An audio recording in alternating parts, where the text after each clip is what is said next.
Kamala Harris has gone full commie, and you never go full commie. Just ask Sean Penn. What's up? This is Mark Kaye Saves the Republicans. True. She's gone off the communist deep end. Kamala Harris has decided that, you know what? I'm going to try to become the leader of the free world. I'm going to try to become the president of the United States of America. I'm going to try to lead this capitalist republic by becoming a democratic socialist. But less serious, all the way to the left. In fact, she goes to the left, turns left, and then goes left even further. It's really this new plan that she's unveiled for her. I guess it would be her first, her first ever presidency, or this plan that she's unveiled today, or she's going to unveil today in North Carolina, that is outlining every step she's going to take to get us out of our economic slump, is going to put us in an even bigger economic slump. It's amazing to me how the people who want the job of fixing the economy have absolutely no clue how the economy works. And I'm no economist. I'm no lawyer. I'm no journalist. I'm not an elected official. I'm just a guy with a microphone and a lot of opinions. But I know enough to know that what Kamala Harris is suggesting for the economy is the last thing this economy needs. And we'll get into all that here in just a minute. Also, Kamala Harris does something very exciting. She continues to decry racism while also living a life that is full of racism. She continues to admonish racism in society while practicing racism in her daily life. And there was a clip that was released with Tim Walz, her vice president. Apparently Kamala Harris won't sit down and do a Q&A with the media, but she will do a Q&A with the guy she chose to be vice president. And before they were chit-chatting, before they were doing that, she said something that a lot of people are saying is kind of racist. Like, I have white guy tacos and what is like that? black, like mayonnaise and tuna? What are you doing? pretty much ground beef and cheese. That's and okay. Do you put any flavor in it? No. Oh. Here's the deal. That I found out is very racist. And just the fact that she says, white guy tacos are tuna and mayo, and you don't put any seasoning. Ooh, that's such a white guy thing to do. Well, what I've done is I called, or I went on, you don't call DoorDash, you just go on the app. I went on DoorDash and I got all of the fixins for white guy tacos. I got everything we need to prepare some of Tim Walz's white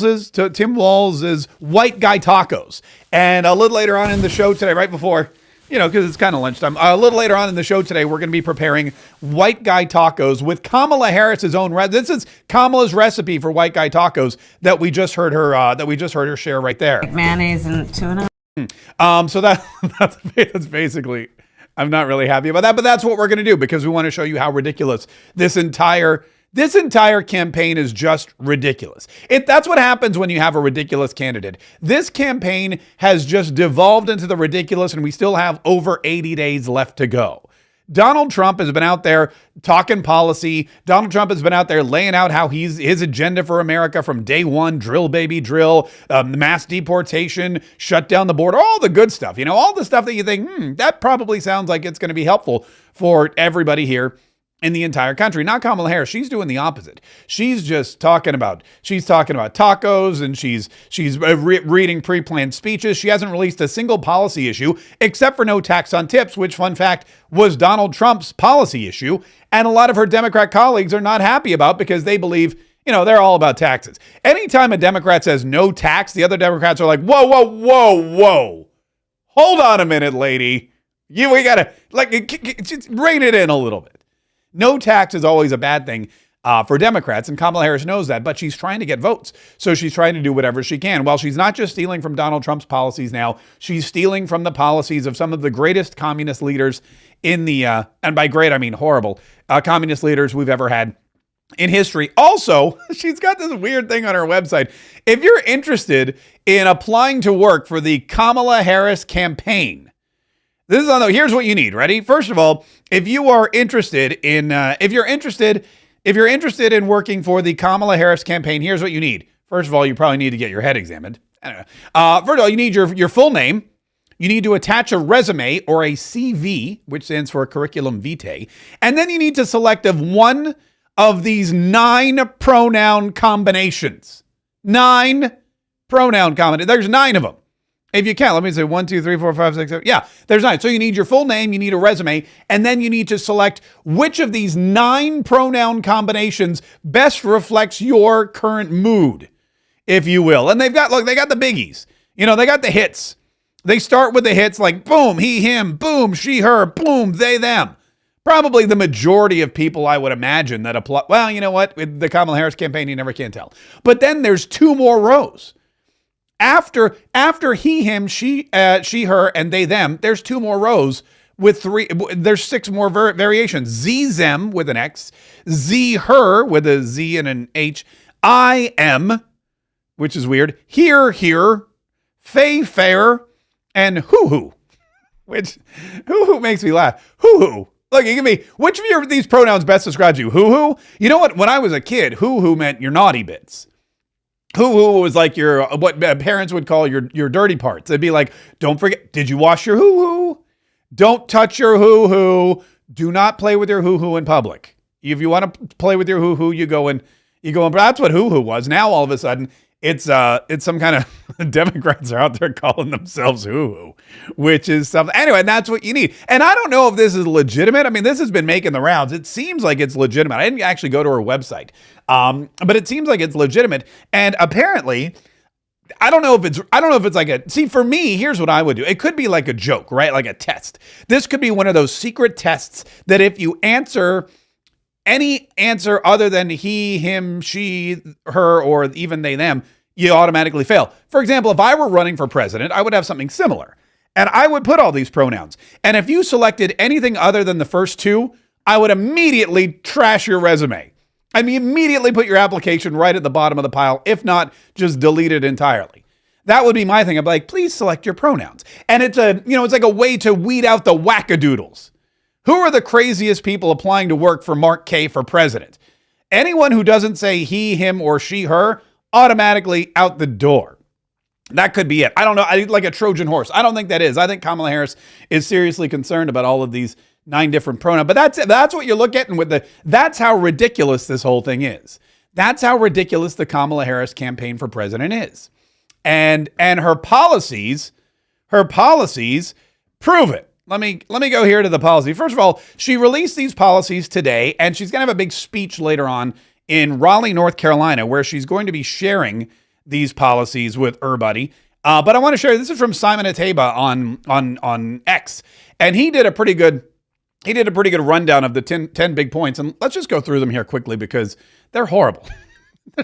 Breaking. Vice President Kamala Harris has just now unveiled her economic agenda, providing her most detailed vision yet of governing priorities as the Democratic Party's presidential nominee. Note, her plan includes significant proposals such as eliminating medical debt.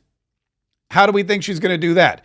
Capping prescription drug costs and providing a $6,000 child tax credit for newborns. Now, again, I would have to imagine that her friends, her close allies and confidants at Planned Parenthood are going to be very upset with Kamala Harris's plans for a $6,000 newborn child tax credit, because then maybe that's going to cut into their business.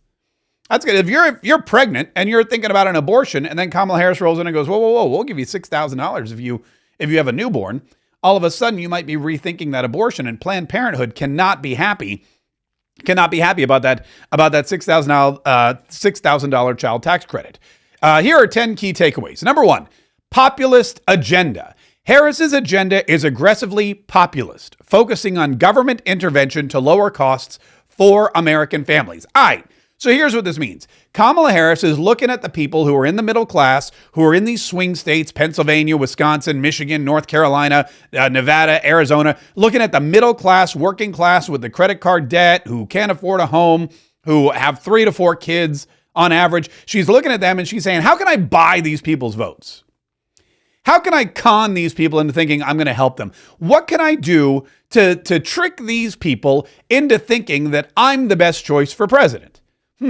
Maybe I promise all of these things that I know I can't do, and if I do them, are going to put this country into economic peril for probably at least 50 to 60 years. I'll do that.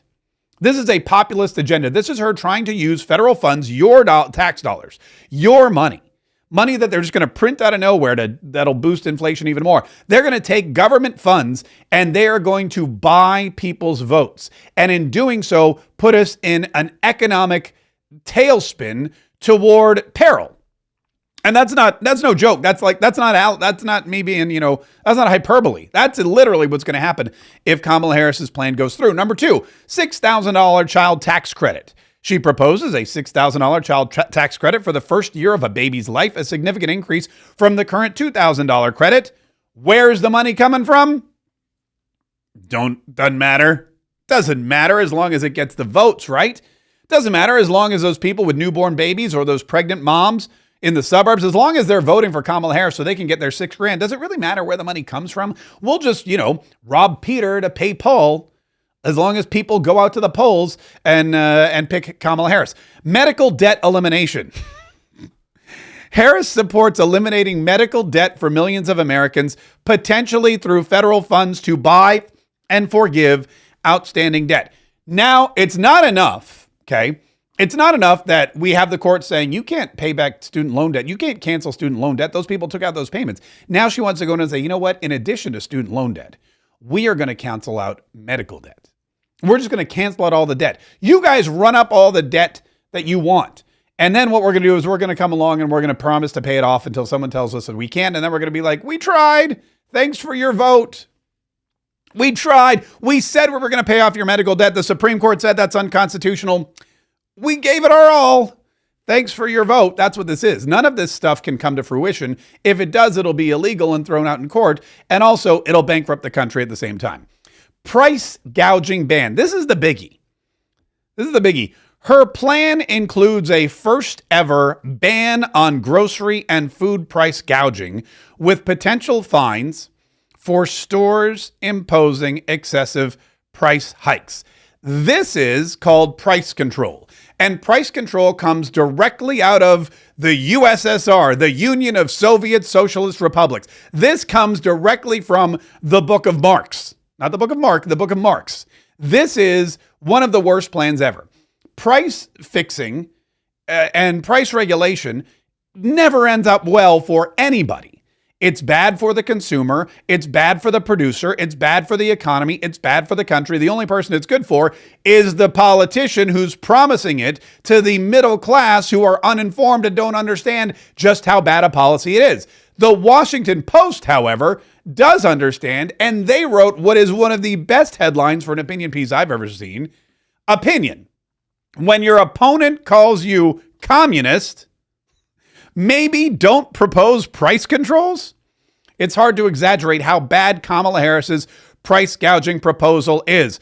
Price gouging is the focus of Vice President Kamala Harris's economic agenda. Her presidential campaign says she'll crack down on excessive prices and excessive corporate profits, particularly for groceries. So what level counts as excessive, you might ask? To be determined, but Harris will ban it. That's the thing about price gouging. As has been said of hardcore pornography, you know it when you see it.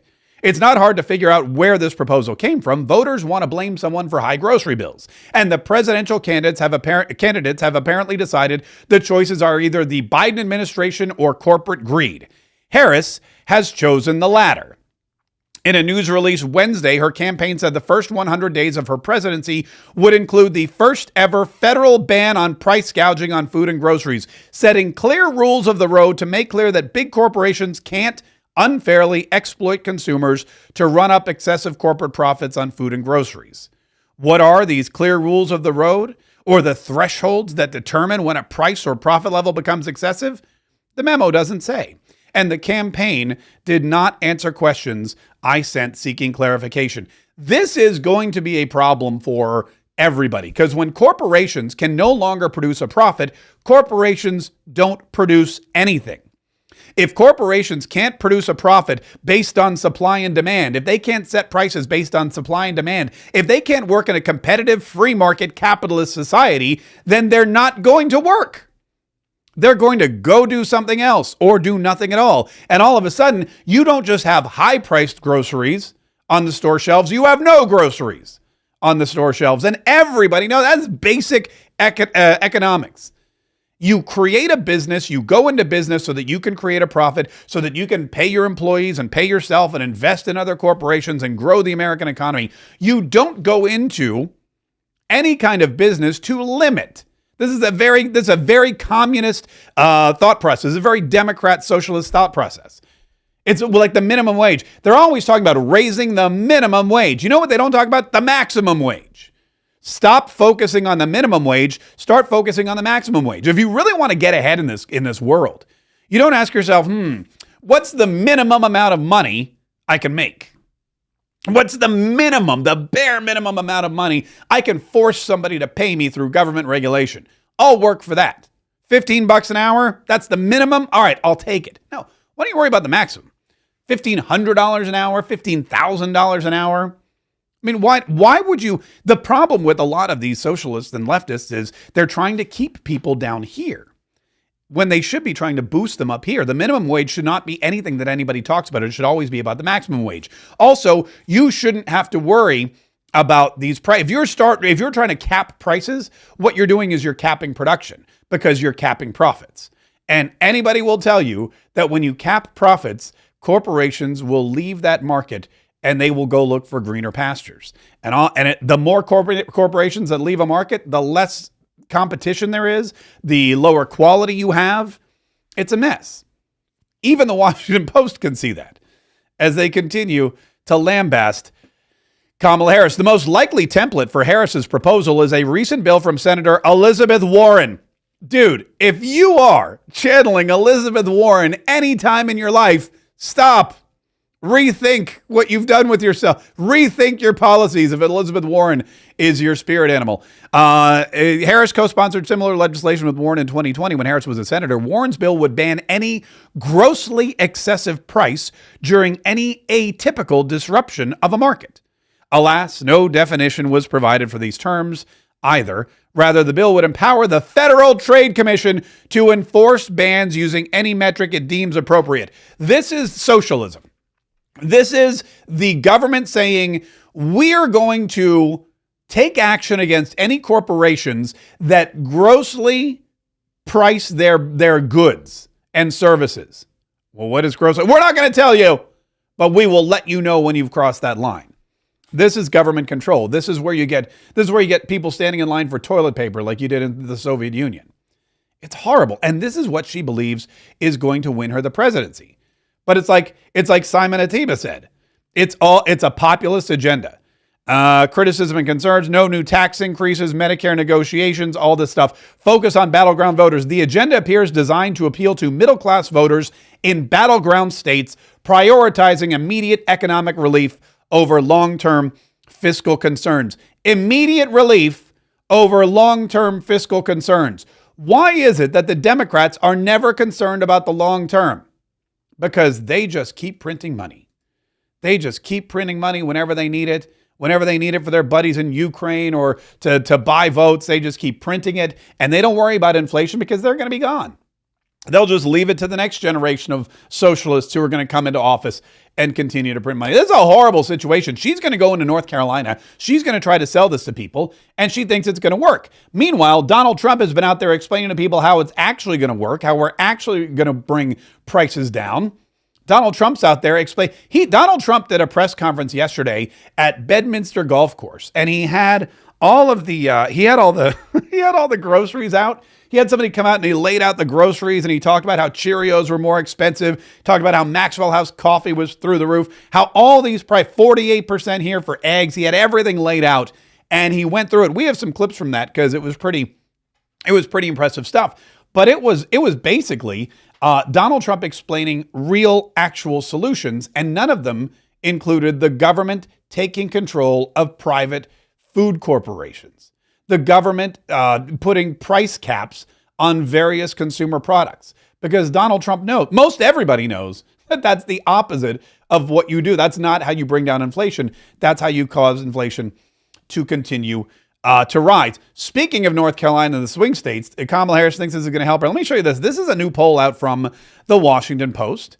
And as you can see, the Washington Post here, they've published this poll, and it shows the swing states.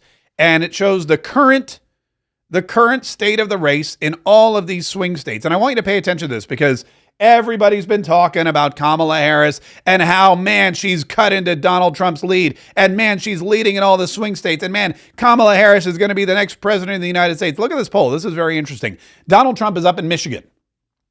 Donald Trump is up in Nevada, North Carolina, Arizona, and Donald Trump is way up in Georgia. Okay? He's down in Pennsylvania and he's down in Wisconsin. All right. Let's just take this at their word. I don't believe he's down in Pennsylvania, but let's just take him. Let's take the Washington Post for their word and let's go to our 270 to win map and let's see. All right. So they said Donald Trump was way up in Georgia. He was up in Nevada, Arizona. He was down in Pennsylvania, down in Wisconsin. So we'll give those to Kamala. And then Donald Trump was up in Michigan.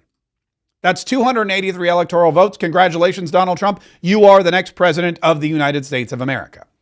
That's losing Pennsylvania and losing Wisconsin. And we said, and I was always the one that said, Pennsylvania, whoever wins Pennsylvania wins the White House. Pennsylvania is the key to Pennsylvania Avenue.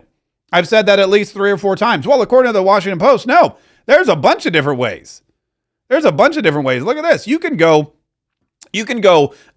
Wisconsin to Kamala, Pennsylvania to Kamala, and as long as Donald Trump holds Michigan and Nevada and North Carolina and Arizona and Georgia, where he's ahead by at least 2 percentage points in all of them, then he should be pretty good.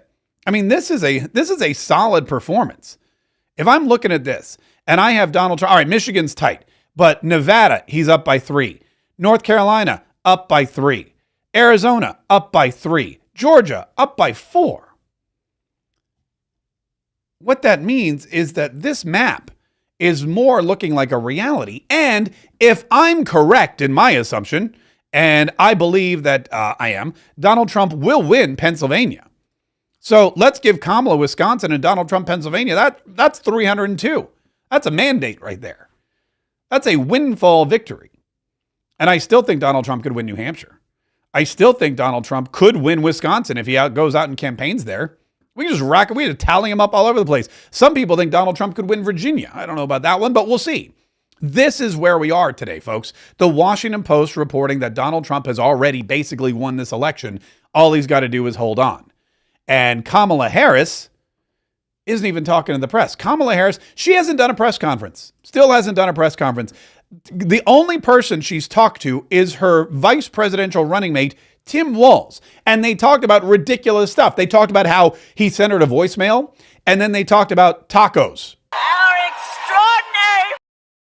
Pardon me. That was the clip of Kamala Harris with Joe Biden. By the way, this should be a good example of, this is why Kamala Harris doesn't do press conferences. This is why Kamala Harris is not allowed to speak off the cuff. This was a glowing reminder yesterday at this event she held with Joe Biden. Our extraordinary President Joe Biden.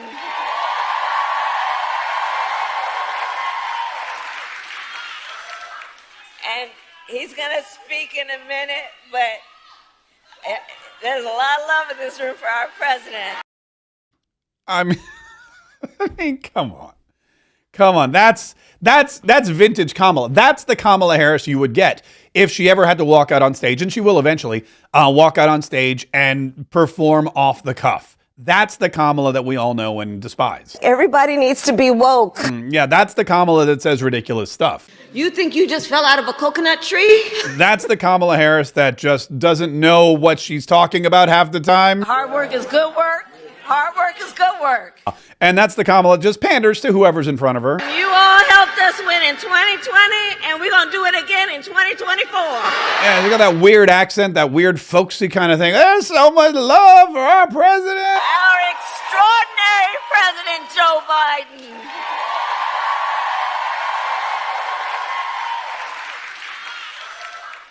And he's going to speak in a minute, but there's a lot of love in this room for our president.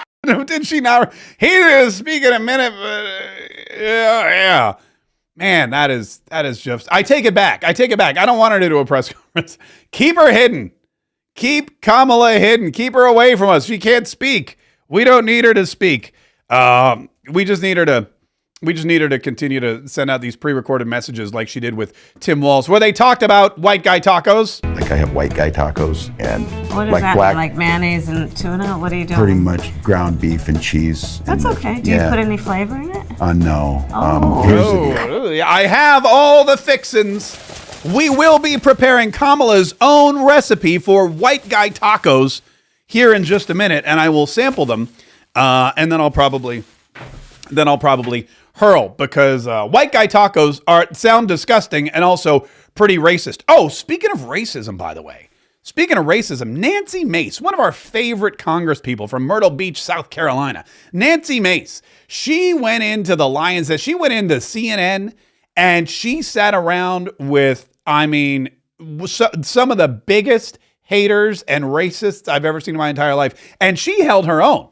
She sat down on this panel, and the biggest issue they had with her wasn't her view on the economy, wasn't her view on Donald Trump, wasn't her view on the border. The biggest issue they had with Nancy Mace was that she mispronounced Kamala's name. Kamala's. You had it right. You almost got it. I will say Kamala's name any way that I want to. No, but you mispronounced her and you also misjudged her. I just did, and I'll do it again. Mispronouncing her name. That's a refusal to acknowledge her humanity. If I purposely mispronounced your name, that would not be appropriate. Policies. They're accusing her of not just mispronouncing Kamala's name, but purposely mispronouncing Kamala's name, and that wasn't even it. That set her off. So she said, look, I'll pronounce this woman's name any way I want. But when you disrespect Kamala Harris by saying you will call her whatever you want, I know you don't intend it to be that way. That's the history and legacy of white disregard for the humanity of black people. Oh, so now you're calling me racist. I didn't say. I just said you weren't a racist. That is complete. No, you don't have to intend racism to accomplish You are it. intending that Your I'm disrespect racist, of Kamala and Harris that is part and offensive. parcel of a Why can't tradition you just- of disrespect. Why It's can't you just, offensive, Congresswoman, and it's why can't you it's just, offensive. why That can't is I'm not calling you a disgusting. racist. I'm No, telling you are. you what the practice is You racist. are. You absolutely Let do.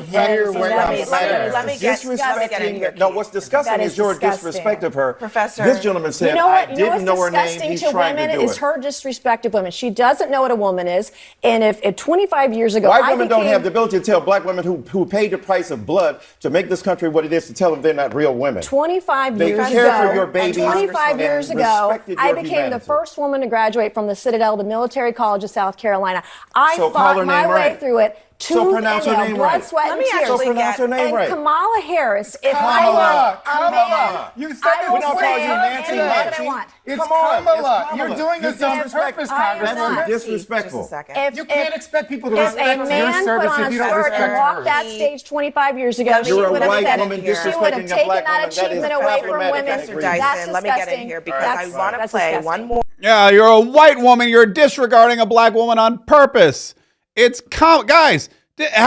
Tell this white woman how to pronounce Kamala's name. If I were a man, Kamala rhymes with communist. That's the easy way to remember it. It's not Kamala, it's Kamala. if I were a man, Communist. Kamala, communist. It's really easy. When you look at it that way, it's really easy to remember. if I were a man, Communist. Yeah, now I got it down. So Kamala. if I were a man, This is supposed to be news, by the way. You get a bunch of black experts and elitists and college professors and journalists attacking a white congresswoman from the South, and that's what CNN passes off as journalism. if I were a man, Yeah. Anyway, so Kamala Harris is out there talking about race and making fun of white guy tacos. Nancy Mace mispronounces Kamala's name, as 90% of the population, including her boss Joe Biden, tend to do on the regs. And all of a sudden, she's the worst person in the entire world. You know who knows how to pronounce Donald Trump's name, by the way? I just gave it away. You know who knows how to properly address Kamala Harris is Donald Trump, because every time he talks about how bad Kamala Harris is, he pronounces her name properly. And maybe that's to avoid disrespecting her. Maybe it's to avoid the racist comments, or maybe it's just because there's so many bad things about Kamala Harris to say that he's used to saying them. This was him at his golf club in New Jersey yesterday, where he had a press conference, and he had all this food, which I'll discuss in just a minute. But here's what he said. He not only came out and spoke about food, and he not only had his pre-planned remarks, he illustrated how bad things are under Kamala Harris. He showed how bad inflation has become, how unaffordable everyday ordinary items like eggs and bacon and cereal and baby food and everything else. He talked all about that, and he illustrated his point about inflation and how bad Kamala and Joe Biden are. And then he took questions from the press, which Kamala Harris has still not done. Nor do I think she plans to do. She's not taking questions from the press today in North Carolina. It's a pre-planned rally kind of event. She's not taking questions tomorrow. There's nothing on her schedule for Saturday. Next week, she's going to be in Chicago for the DNC, and I'm pretty sure she's not going to talk on Monday, Tuesday, or Wednesday. Thursday, she's going to come out. She's going to accept the nomination, which nobody really voted for her, but she's going to accept it anyway. And she's not going to take questions then. And then it's Friday. We're probably never going to hear from this woman until the debate. By the way, before we get to Donald Trump in New Jersey, I do want to say one or two things about the DNC next week. We're going to have special programming next week. What I've decided to do is, because I went to the RNC, and we actually kind of emerged at the RNC. We kicked off the reemergence, we kind of launched Mark Kaye Saves the Republic here on YouTube and on Rumble and on X, and we relaunched the Mark Kaye Saves the Republic podcast on Spotify and on iTunes and all these other places where you can listen to podcasts. And we relaunched that the first day of the RNC. And we did that in Milwaukee, Wisconsin, because A, that's where the RNC was, and B, that we thought it was, it only made sense. Well, next week is the DNC, the Democrat National Convention, and it's in Chicago. And I'm not going there because it's in Chicago and it's a bunch of Democrats. And A, I would fear for my life, not because it's a bunch of Democrats. I think I can handle them, but it's in Chicago, one of the deadliest cities on the planet, not just in the USA, but on the planet. Chicago. It's so bad. And you're going to have not just the regular hooligans and thugs and murderers and gang members and criminals in Chicago, but they're going to be importing all of these protesters, all these malcontents, all of these pro-Palestinian whack jobs who are going to be burning cop cars and smashing windows and lighting things on fire and all that other stuff. It's going to be utter mayhem. It's going to be a civil war in Chicago, pro-Palestinian Democrats versus everybody else. And there seem to be more and more pro-Palestinian Democrats these days that are angry with people like Kamala, pardon me. What is it? Is it Kamala or is it Kamala? Kamala Harris's policies. They're angry because Kamala Harris continues to support Israel. They're angry because Kamala Harris has not denounced the attacks in Gaza. They're angry for all of these reasons. So it's going to be utter mayhem. Also, the second reason is I'm pretty sure I wouldn't have gotten credentials. A lot of conservatives tried to get credentials to the DNC and they weren't allowed. However, at the RNC, every liberal news organization was on site. ABC, NBC, CNN. You may remember video of Laura Loomer chasing down Jake Tapper. I was running right behind her. It was very, very interesting. It's something I've never experienced before in my entire life. But that's going to be the DNC. I'm not welcome there, nor do I want to go. Plus, it's in Chicago. But what we're going to do is we are going to live stream to next week in the evening. We're going to live stream regularly at noon Eastern, 11 Central, like per usual, but then we're going to add an additional live stream on Monday, Tuesday, Wednesday, and Thursday. And we're going to do like like the Watch It Together, the Mystery Science Theater 3000. I'm still thinking of a catchy name. I was thinking of like DNC Disfest or DNC You Wouldn't Want to Be I don't know, something like that. If you guys have any good suggestions, leave them in the chat or send me a DM or just comment anywhere and say, hey, here's what you should call this thing, but next week. But here's the schedule. On Monday, Joseph Robinette Biden Jr., current president of the United States, will be speaking. Now, I know what you're thinking. That's the first night. That's the throwaway night. That's the night where they put all the lame speakers that nobody cares about. Truth. Joe Biden is apparently that guy. Joe Biden is apparently the guy that nobody cares about, the guy who's the least important in the Democrat Party, and therefore he gets the worst speaking position at the convention. Monday night, that's the worst. Nobody wants to speak Monday night because if you speak Monday night, it means you are not influential. You are not a power player in the Democrat Party. The President of the United States is given the worst spot at the DNC. Now, I've heard people say he's angry. He doesn't even want to be there. He's going to go in Monday. He's going to speak, and then he's going to leave before he has to see anybody because he hates all of them. He hates Barack Obama now for forcing him out. He hates Nancy Pelosi for forcing him out. He hates all these. He kind of still likes Kamala Harris, but everyone else, He's done with a lot of them. So he's going to fly in Monday, and he's going to fly out. I don't think that's it. I think they know that he's a drag. And they don't want him. They don't want people reminding everybody, oh, this is the last president we gave you, but we promise this one's going to be much better. Then on Tuesday, it's Barack Obama and J.B. Pritzker. Wednesday, Bill Clinton takes the stage for the first time in a long time. And Tim Walz will, of course, get up there and be all weird like he is and say stuff. And then Thursday, it's Doug Emhoff and Kamala Harris as she formally accepts the nomination for the Democratic Party to run for president against Donald Trump. So that's it, man. That's what's going on. So what we're going to do is we're going to do our show from noon to 1, and then we're going to do a second show, probably like 8 to 10, live streamed. We'll be everywhere that we usually are, so you can. They're going to be so sick of us, but it's going to be a lot of fun. And I'm really looking forward to it. All right, so that's next week. Now, back to Donald Trump. He's in New Jersey and he's talking to the media, and they ask him all these questions. And before they got into the prices and the inflation and how he's going to work to fix it and how bad Kamala Harris is, they asked him about his assassination attempt again and how he continues to discuss God. And has he decided, or has he found some new kind of faith in the good Lord above? Here's what he said. I've spoken about God saving your life, that I've spoken passionately about it. And something happened, because that was a miracle. I never looked that way. The audience was massive and it was in front of me.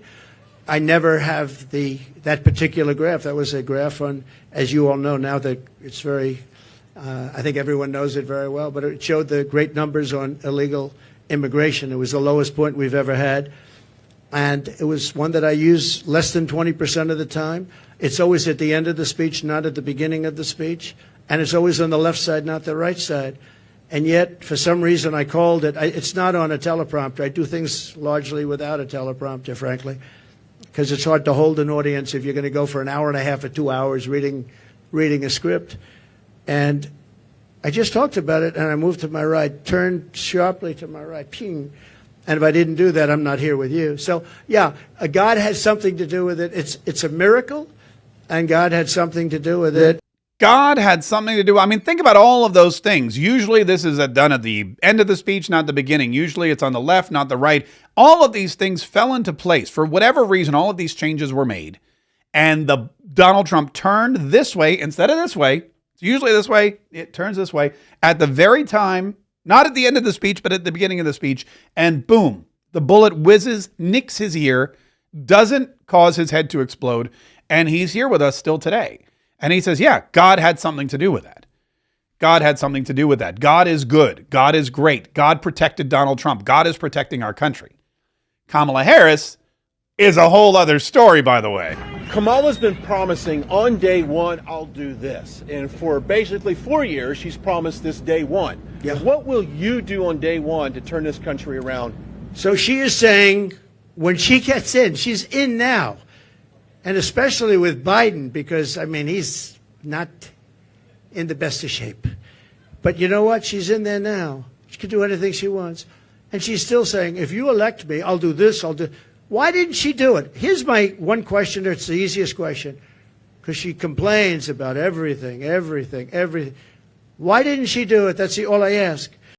And a lot of people say, well, it was Joe Biden's administration. No, that's not what we've been told. That's not what we've been told over and over again. When they realized Kamala Harris had to slide on in and take over Joe Biden's position, they said, you know what? A lot of people are going to say, does she have the experience? Yes, she does. We're going to convince everybody that Kamala Harris has been an equal partner to Joe Biden this entire time. We want everybody to know that Kamala Harris is just as much to blame for every horrible thing in this entire country as Joe Biden is. And in fact, Susan Rice, who we're all pretty sure has a huge hand in controlling the Joe Biden administration, she went on MSNBC to reiterate that fact once again. If it's a problem, if Joe Biden did it, it was also 50% Kamala Harris. Kamala Harris has been an integral architect and executor of the policies of the Biden-Harris administration. Look at that. She's been integral executor of the Biden-Harris administration. All of this has been her. All of it. Kamala Harris has been an integral architect and executor of the policies of the Biden-Harris administration. Well, there's even more. I think it's very important to remember that this has been the Biden-Harris agenda. Kamala Harris has been an integral architect and executor of the policies of the Biden-Harris administration. But this notion that she somehow doesn't deserve credit for and isn't part of and wasn't an integral architect of the Biden-Harris administration agenda is not only false, it's frankly somewhat bizarre and offensive. Okay, that's it. If you try to claim that Kamala Harris had nothing to do with the record inflation, had nothing to do with the horrible economy, had nothing to do with all of these prices being inflated, if you're trying to suggest that Kamala Harris had nothing to do with the war in Ukraine or in Israel or the open border or the rise in crime, if you're trying to say Kamala Harris had nothing to do with the fact that most Americans are seeing that the expenses in their lives rise dramatically and their incomes either stay stagnant or decrease, or they're losing their jobs, or all of these other horrible things, if you say that's not Kamala's fault, that is not just false, according to Susan Rice, but that is insulting. And the last thing we want to do is insult Kamala Harris. Kamala! Now, we want to make sure that we respect her, both in name and in action. So, ergo, everything bad in this country is Kamala's fault, or at least 50% Kamala's fault. And Donald Trump says, great. If that's the case, then the worst is yet to come. When I left office, I handed Kamala and crooked Joe Biden a surging economy with no inflation. The 30-year mortgage rate was around 2%. Gasoline had reached $1.87 a gallon. We actually had many months where it was lower than that, but we hit 187, which was a perfect place, an absolutely beautiful number. Real income surged by more than $4,200 a year when I was president. Harris and Biden blew it all up. And if Kamala wins the election, the worst is yet to come. The worst is yet to come. If Kamala wins the election, the worst is yet to come. That's what Donald Trump said yesterday at Bedminster. And he's right. He's 100% right. Because everything that they've done thus far for 3.5 years, they've done together. And electing Kamala isn't fresh meat. It isn't new blood. It's the same old, same old. And it's actually worse because now it's just Kamala. And we know that she is, well, she's Kamala. Everybody needs to be woke. No. The border, for example, wide open. As borders are, she allowed 20 million people, and I believe it's higher than that. People say 13, 14, 12, 10, but now they're all up to around 12, 13, 14. They have no idea because you have millions and millions of what they call gotaways, the gotaways. Gotaways are people that pour into our country. We have no idea who they are. That's the worst of all. But she allowed at least 20 million people to invade our country, and she wants to give them all citizenship and free government health care, and let them raid Medicare and Social Security, which will, again, she will destroy Medicare, she will destroy Social Security. And she's not going to even think twice about it. She's the kind of person who not only has disregard for the future, but lacks the experience, lacks the competence, lacks the political drive and experience, lacks diplomacy. When Benjamin Netanyahu, Prime Minister of Israel, came here during a war, by the way, with Hamas, with Hezbollah, she refused to even see him. She wouldn't even talk to him. So it's been reported that you recently spoke with Prime Minister Netanyahu, maybe as recently as yesterday. Can you clarify when the last time was you talked to him and what advice, if any, you're giving him about a ceasefire, about ending this war? The last time I saw him was at Mar-a-Lago, and he came with his wife and a large group of people. And we had a very good relationship with him and with Israel. Again, this would never have happened. October 7th would have never happened, would have never, ever happened. And He asked for the meeting. We had the meeting. It was about 2 hours, 2.5 hours long. And I expect I might be talking to him, but I haven't since then. No. Encourage him not to take a ceasefire deal? Did you give him any advice about ending the war? He knows what he's doing. I did. He knows what he's doing, unlike Kamala Harris. And she didn't even meet with him. And Donald Trump, who, by the way, didn't just do a press conference yesterday in New Jersey, but also went out and did another event. Donald Trump went out and did another event for a Jewish organization, and he brought it up again. The radical Marxist left and the sympathizers of the radical Islamic terror, who Democrats have imported from all over the world, have united around their hatred of America and their hatred for Israel. They have hatred. The toxic poison of anti-Semitism now courses through the veins of radical Democrat Party. I mean, this is a radical group of people. I never thought I'd see that either. They have gone crazy. And instead of expunging this hatred, Kamala Harris is pandering to it. He wouldn't even meet Bibi. He wouldn't talk to him, didn't want to talk to him, didn't want to mention. When they finally were forced to meet, she wouldn't be there. She wouldn't be in Congress. And they were forced to meet. It was like she couldn't stay. She just wanted to get out of the room. You can't have that. You can't have that. It doesn't matter who you are. If you don't want to meet with the Prime Minister of Israel, one of our biggest allies in the Middle East during wartime, I mean, really? You probably don't want to do the job then. There's a lot of things when it comes to being president that you don't necessarily want to do, but you have to, because it comes with the territory. Kamala Harris, by the way, she's not concerned about Israel. She's not concerned about Ukraine. She's not concerned about the border. She's not even really concerned about all the skyrocketing prices. What she is concerned about is the pronouns that the people applying to work with her campaign. Are you a he, him, she, her? Are you a fay-fayer or a hoo-hoo? We want to know how many hoo-hoos are working for us. That's our major concern. Which, by the way, reminds me of this Mr. Rogers clip, which popped back up on the internet. Boys are boys from the beginning. If you were born a boy, you stay a boy. Girls are girls right from the start. If you were born a girl, you stay a girl. And I wonder what Mr. Rogers would say about Kamala Harris's application. What the heck is a here, fair? Do you stay a hoo-hoo from the beginning? If you're born a hoo-hoo, do you stay a hoo-hoo from the beginning? Or is that something, can you be a hoo-hoo one day and a ha-ha the next day? Anyway, listen, we got to get to the white guy tacos, because I'm starving and I'm running out of time. But first, before we do that, I want to remind you, everybody, that we have all kinds of great stuff. Oh, I should mention Brian Stelter, too. We have all kinds of great stuff in the Mark Kaye Shop. If you go to markshop.com, the Brighter Future collection featuring Donald Trump's iconic quote from the RNC is available now. Also, our MAGA King collection, which everybody loves.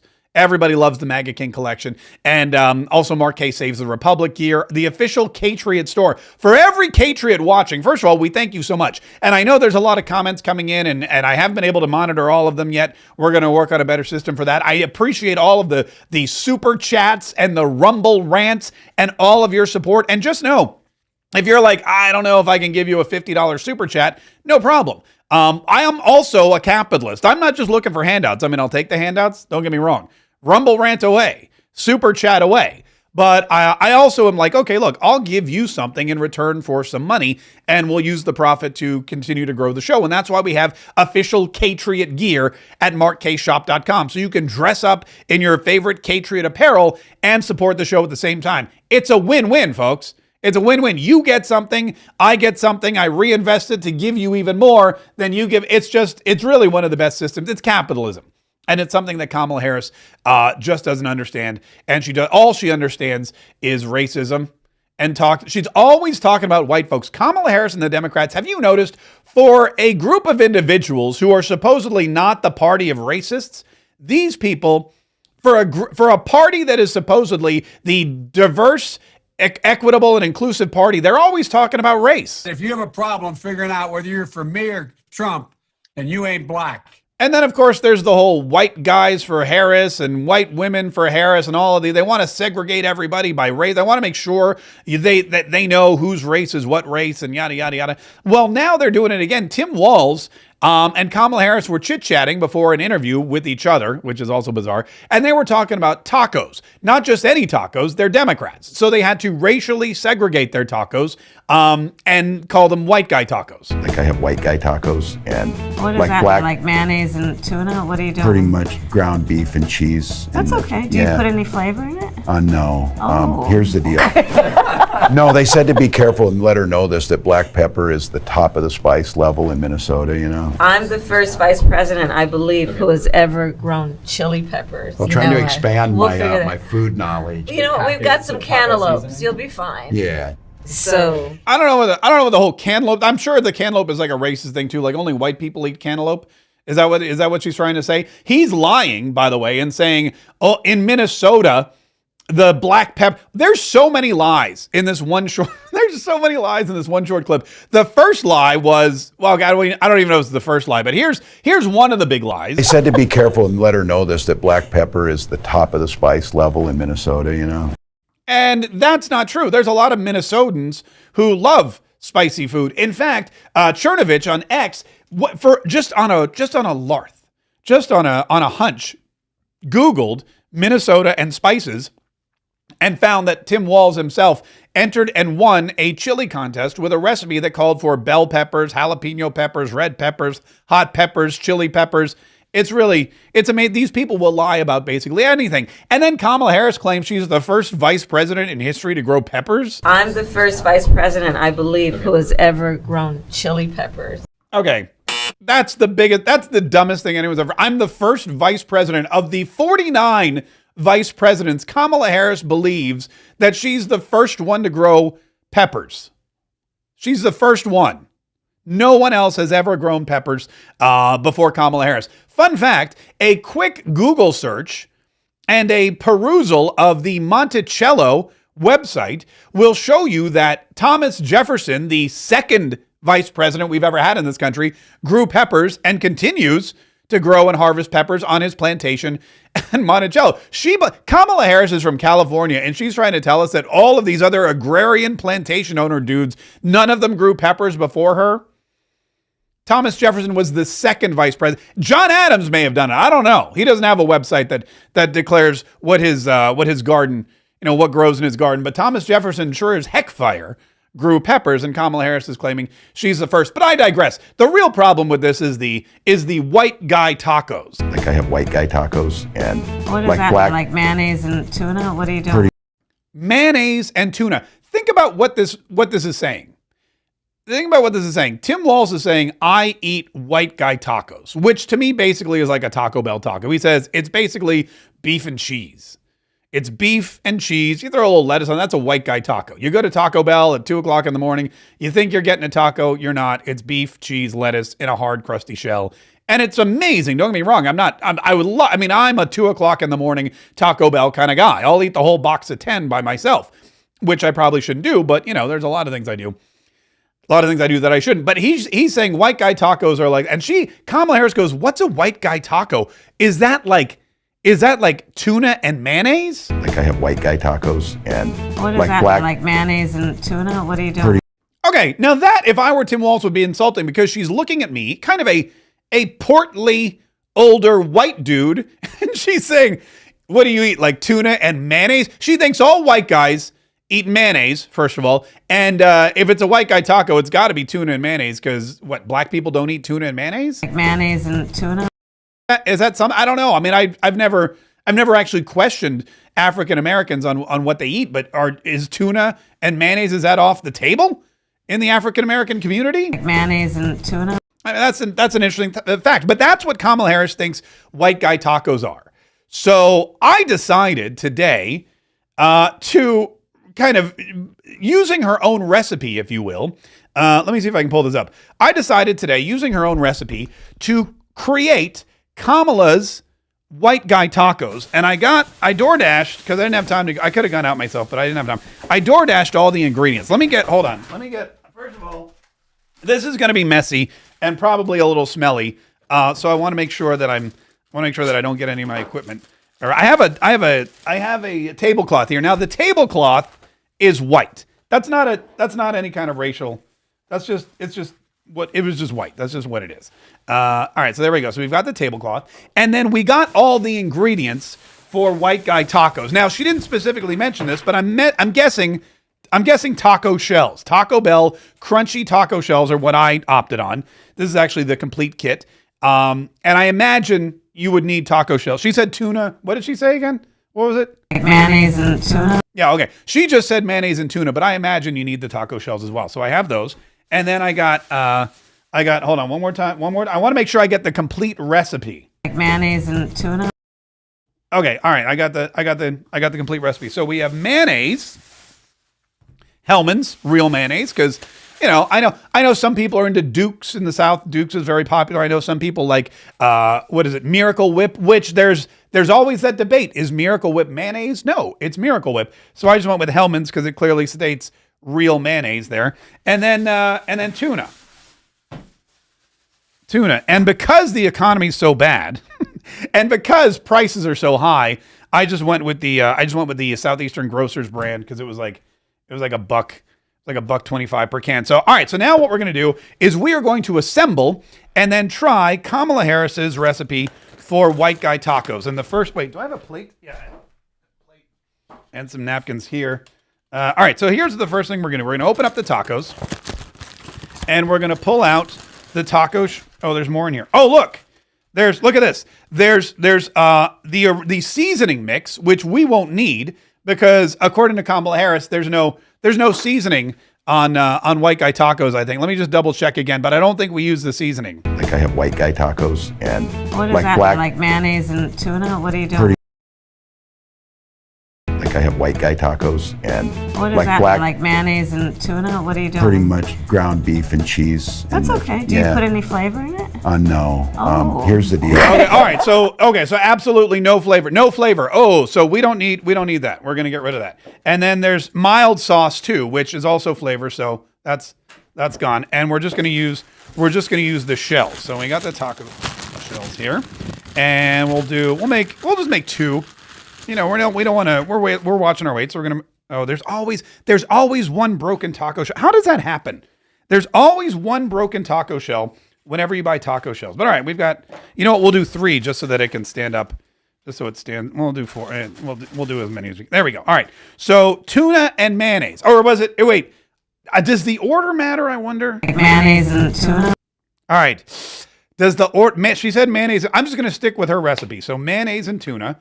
Let's make sure we're going to have to open up the mayonnaise here. We're going to lift this little tab underneath and pull this off. Wait, pull it. I can't pull this. Oh, there we go. Okay, there we go. Excellent. All right, throw it in the trash. All right, so we've got, which way does it go on here? We've got the mayonnaise. So mayonnaise and tuna is how we make these tacos. So what we're going to do is we're going to first take the taco shell and we're going to put in some mayonnaise. Oh, party foul. That's disgusting. I always forget whenever it's a new. All right, here we go. Whenever it's a new. Oh, it's still spoot. Come on.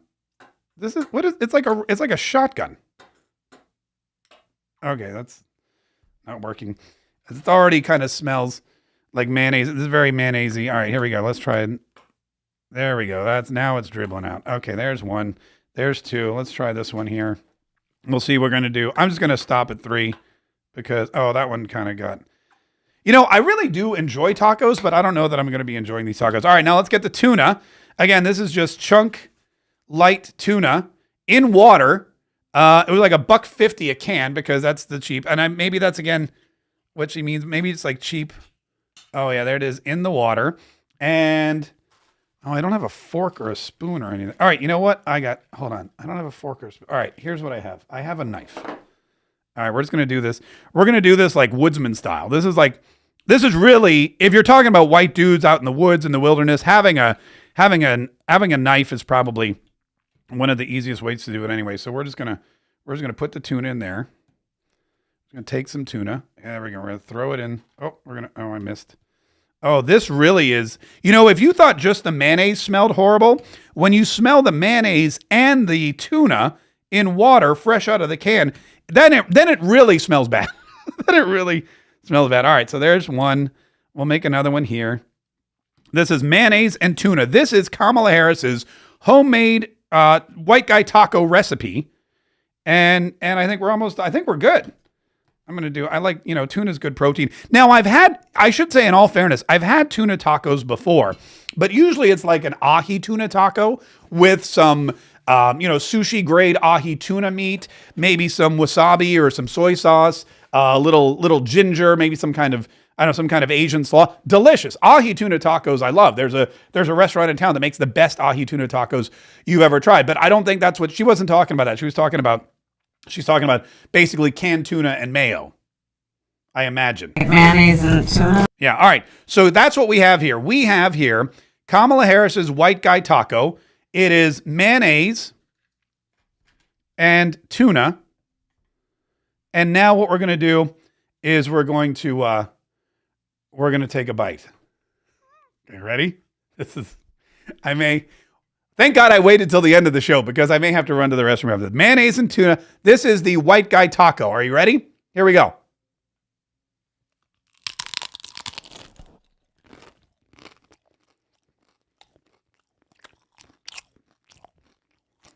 I will say this.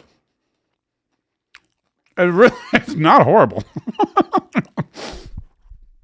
It's not. I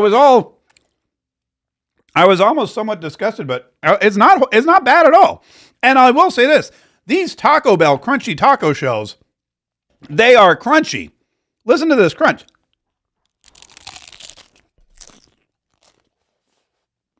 All right. I owe Kamala Harris an apology. Oh, wait, I'm sorry. I owe Kamala Harris an apology. Kamala. These actually, it's actually pretty, it's actually pretty good. It doesn't beat a regular taco, but it's definitely edible. It's basically tuna salad in a taco shell, which not half bad. I may have to have another one. There you go, folks. I will say I'll give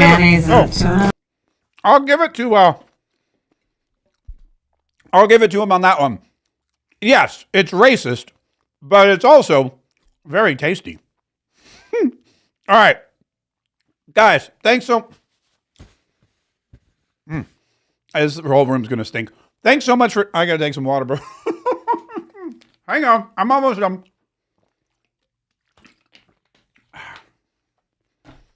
I have tuna. The tuna in the taco, it's still dry. It's not the moistest. If I look, I have a whole other taco too, which I'm going to eat in just a minute. Guys, listen, thank you so much for joining me today. Thanks so much for watching. I really appreciate it. Thank you for all your support. Thanks for all the super chats that have come in. If you have not yet sent a super chat, if you have not yet sent a Rumble rant, if you have not yet subscribed, do all of those things because all of that helps the show. If you subscribe on iTunes or follow the show on iTunes, that'd be fantastic. If you follow the show on Spotify, make sure that you get this podcast every single day. We would really appreciate it. If you subscribe on YouTube and Rumble, if you're able to help us in any way, shape, or form, if you go to Mark Kaye Shop and purchase some gear, then you allow me to continue to do this kind of stuff, which is bring you the truth about what's going on in our country, bring you the truth about the people that want to lead it, cut through the lies, show you the actual facts about where this election's heading, who's in control, who's going to win, and what it means for you and your family and your finances and your future and your posterity and this entire nation that we all love. Plus, in addition to that, I share with you some fantastic recipes as well. Listen, this has been so much fun. Thank you. So have a great week. And don't forget, next week, 2 shows per day on Monday, Tuesday, Wednesday, and Thursday. The regular show at noon, and then a special DNC You Wouldn't Want to Be a performance during the DNC in Chicago. Have a great weekend. Thanks again for joining me. And don't forget, it's going to take each and every one of us listening every single day, learning, keeping each other enlightened and inspired, and working hard all the way through November, all the way through December, January, February, March, April, May, for the rest of our lives. This isn't a one-time thing. It's a daily battle, and it's going to take each and every one of us to save the Republic.